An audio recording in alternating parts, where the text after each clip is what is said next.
Good morning mga kachorba. Tayo ng magkape. Ang sarap, ang sarap. Init.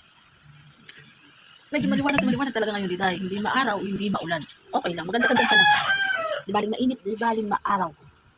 Dahil dyan, tayo na mag-chismis. Chikahan tayo, mga chismis dyan sa mga dalawa mag-chismisan. Ha, nahilo ako ah. Yun, napachika lang ako sa inyo. Kasi,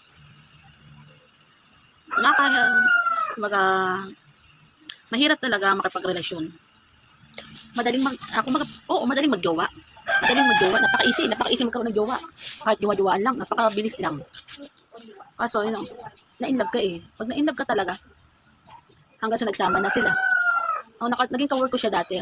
Hindi ko kasi akalain na nag-o-open din siya sa akin. Pero kung ba tungkol sa mga pag-ibig, nag-o-open pa sa akin na alam naman single ako. Pero okay lang kasi kahit naman paano, payo naman ako. Magkapayo lang ako pero sarili ko, sila, wala silang pakialam kasi alam nila single ako eh. Pero sila, best in mga chika sa akin pag sila may mga problema. So yun, ito si Sisi. Ka-work ko kasi siya. Naging close kami talaga dati kasi nga, medyo leader siya sa akin. Leader siya. Pag nagbabanting-bantingan kami, mga walang pasok, nagbabanding kami sa mga pool, sa swimming pool, luto-luto. Tapos kasama pa niya mismo ang karelasyon niya. Kasama namin sa mga outing namin. Kasama rin yung asawa niya. Mag-asawa sila, pero hindi ko alam kung kasal, parang kung hindi sila kasal. So, masaya sila palagi. Nakikita ko palagi kasi nagkakainuman kami.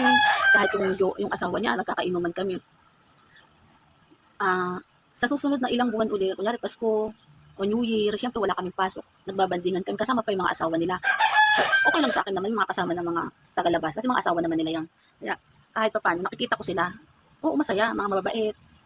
Masaya sila sa nakikita ko. Habang harap-harap, nakikita ko masaya sila. Kasi nagkakabandingan sila, minsan kasama yung anak nila. So after ng ilang buwan, nagkahiwalay sila ng company ni sister, naka-work ko. Nagkahiwalay sila ng ibang company. So, dumating sa time na nagkita-kita kami. Siyempre, nakapagbandingan ako. Kasi na-miss ko rin ang usapan namin, ang chismisan namin. Hindi ko kalain na darating ang time na malungkot ang pagkukwento. Kasi sa pagsasama namin dati, kasama ng mga karelasyon niya, sobrang saya. Hindi mo masabi nag-aaway or nagkakaproblema.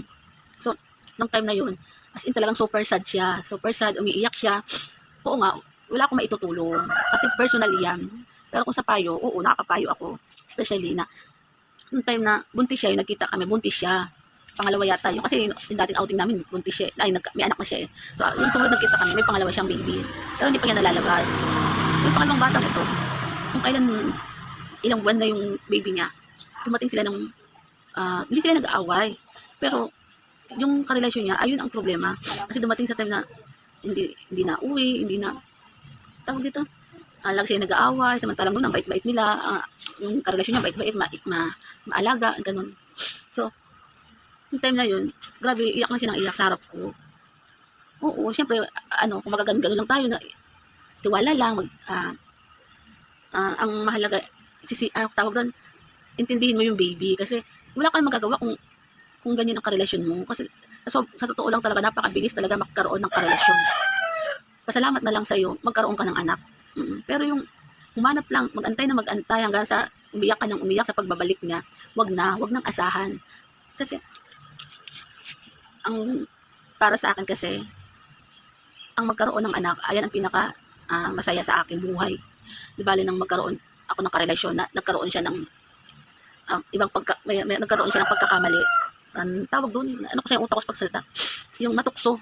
Kung matukso man yung karelasyon mo, huwag ka nang siksikan kasi kahit na i-push mo dun sa karelasyon mo na balikan ka dahil may pangalawa kayong baby, dahil buntis ka, no choice ka na kasi wala eh, lumandi na.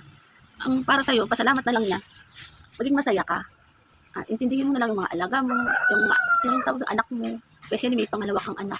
Kailangan talaga, i-relax mo na lang yung sarili mo sa anak mo, lalo mas lalabas na yung pangalawa. Yung sa awa naman ng Diyos, hindi niya napinilit yung sarili niya. Kasi sobra-sobra ang awa ko din dati.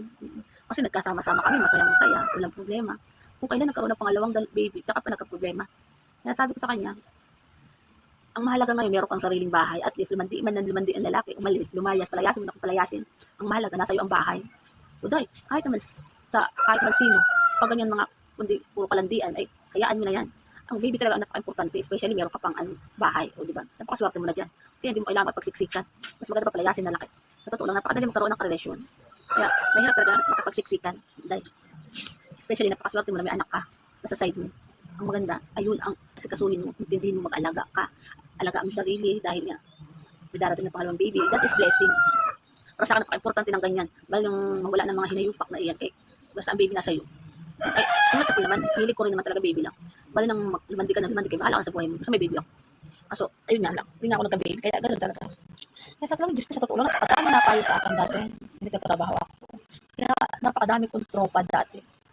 Puro tropa, puro payo. Okay, payo lang din naman ako ng payo. Siyempre, hindi ko nagkikismis, diba? Ang masaya lang kasi marami ako naging kaibigan. Tulad sa pool. Kaya, ang dami kong mga chismis, di ba? Pero hindi ko tanda ang mga alam ko tanda siguro yan. Nasira kasi ang Facebook ko dati, kaya hindi ko na lang, sa dami kong friend din dati, wala, hindi ko na nakita kay mga scammer talaga, buwisit ng mga alaala ko na doon sa Facebook. Kaya napachika lang ako sa iyo. Kasi baka nakalimutan ko siya. Alam mo naman ang utak ko. Kasi once na may dumaan sa utak ko, kailangan mag-chismis na ako sa iyo, dahil. Kaya dahil dyan, tanging payo ko lang sa kanya dati na maging masaya siya. Huwag magpaka-relax dahil sa buntis ka. Kung magkakaproblema lang yung baby. Sa awa naman ng Diyos. Kasi naging masaya siya. At least masaya siya. Dahil sarili niya yung bahay niya. Kasama yung anak niya at saka yung isang baby ilalabas niya. Saka ang mahalaga dyan. Kasi may mag-aalaga siya. Dahil ng nanay niya. Nanay niya, kapatid niya. Kaya masaya siya. Swerte siya. At least pinalayas ng mga ng lalaki niya. Yun. Sa awa naman ng Diyos. Masaya siya ngayon. Kahit na mataba siya. Mataba na naman siya. Kaya syempre, hindi ko lang kung na-stress pa rin siya. Pero siguro mabait naman. Mabait at saka ganda. At least yung ganda. Kahit sobrang stress mo, ayusin mo yung mukha mo lagi. Ay, madali magkahanap ng